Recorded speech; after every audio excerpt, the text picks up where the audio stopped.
दिल्ली एक ऐसी जगह जिसको लोग सपनों का शहर मानते हैं, लेकिन इस शहर में कई ऐसी डरावनी कहानियां छुपी हुई हैं जो सिर्फ रात के अंधेरे में ही बाहर आती हैं। ये कहानी भी उतनी ही डरावनी है जितनी और कहानियां होती हैं।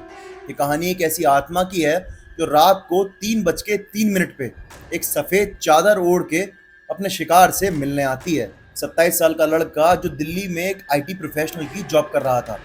नई जॉब थी, कोई एक्सपीरियंस था नहीं, तो शहर के अंदर उसको अपार्टमेंट भी सस्ता ही देखना था, क्योंकि जो सैलरी थी वो भी कम ही थी। इसलिए उसने दिल्ली के अंदर एक पुरानी बिल्डिंग देखनी शुरू करी। लाजपत नगर में ये बिल्डिंग थी और इसकी हाइट थी 3 मंजिल की। और वहां पे ग्राउंड फ्लोर पे एक रूम खाली था, रूम नंबर 104। रूम छोटा तो बहुत था, लेकिन काफी सस्ता था और रजत के बजट में बहुत इजीली बैठ रहा था। एक कोने में एक पुरानी अलमारी, एक सिंगल बेड और एक खिड़की जो सीधे पार्किंग एरिया की तरफ खुलती थी। उस पीजी के केयर टेकर थे शर्मा जी। जब शर्मा जी रजत को चाबी दे रहे थे उस रूम की, तो उन्होंने एक बात बोली कि बेटा, रात के 3 बजे तुम ना खिड़की का पर्दा मत हटाना, और अगर तुम्हें कुछ ऐसा लगे कि कोई आसपास है या कुछ भी है तो उसको इग्नोर कर देना और सो जाना। रजत हंसते हुए सोचता है, क्या ये पुराने पुराने बुड्ढे लोग पुरानी बकवास करते रहते हैं, इनका अंधविश्वास ही इनकी कमजोरी है, इसी वजह से हमारा देश आगे नहीं बढ़ पा रहा है। पहली रात रजत को काम करते करते बहुत देर हो गई। जब उसने घड़ी देखी तो 2:45 हो रखे थे।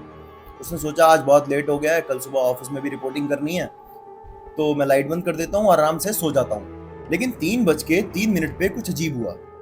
अचानक से उसके रूम में एक ठंडी हवा चलने लगी, और जब उसने अपनी आंख खोली तो उसने देखा कि बेड के फुट की साइड एक सफेद चादर में लिपटी हुई औरत खड़ी हुई है। उसका चेहरा तो चादर में छुपा हुआ था, लेकिन उसका एक हाथ बाहर था और वो हाथ निकाल के रजत की तरफ कुछ इशारा कर रही थी। रजत का दिल बहुत तेजी से धड़कने लगा।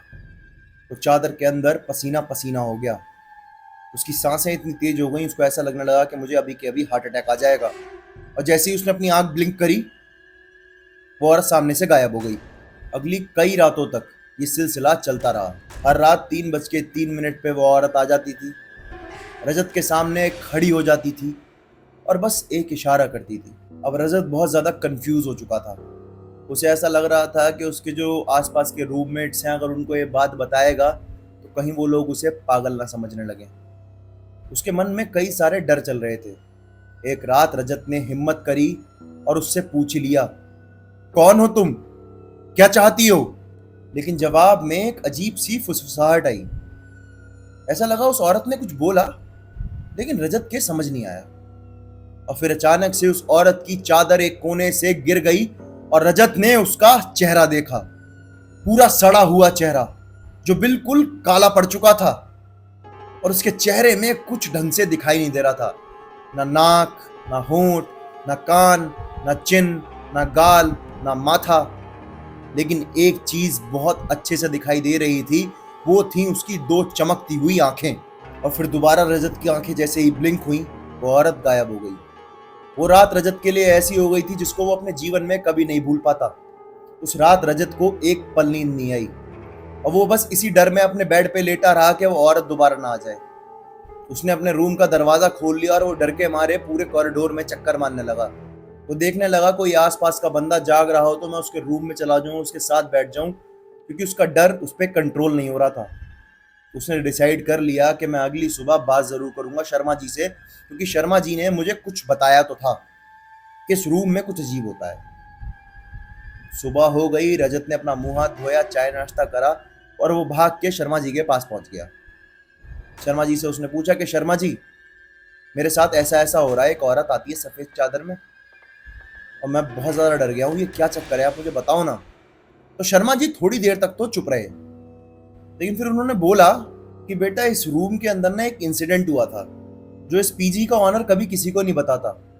वो चाहता है इस रूम को जल्दी से जल्दी रेंट पे उठा दूं, ताकि उसका किराया आ जाए, उसकी जेब भर जाए।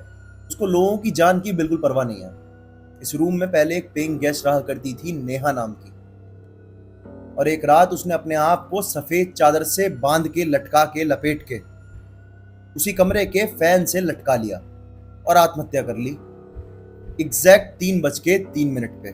फिर शर्मा जी ने एक और बात बताई कि बेटा, इस रूम में तुमसे पहले 3 पेइंग गेस्ट और आए थे। तीनों यंग थे, 25 से 30 साल की उम्र के बीच के, और तीनों को नेहा दिखाई देती थी।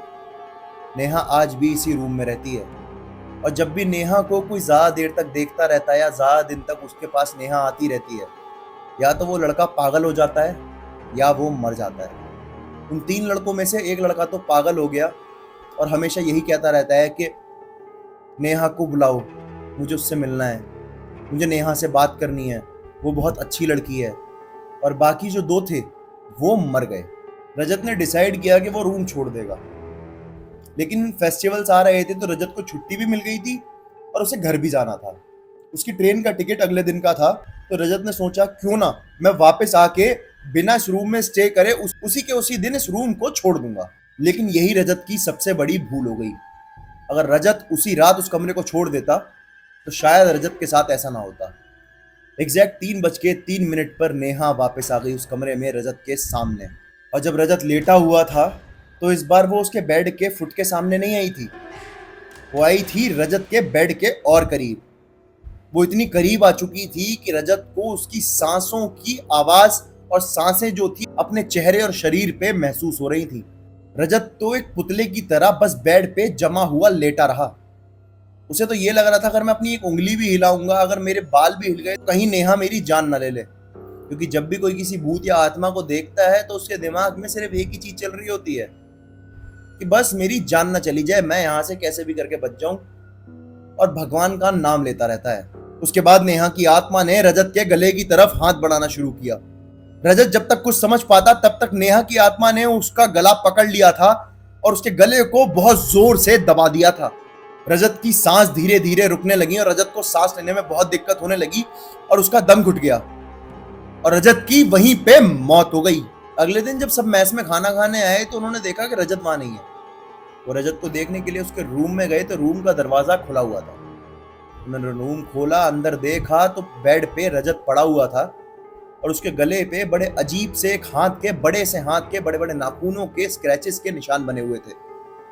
रजत का चेहरा एकदम सफेद पड़ा हुआ था, जैसे उसकी बॉडी का सारा खून किसी ने निकाल लिया हो।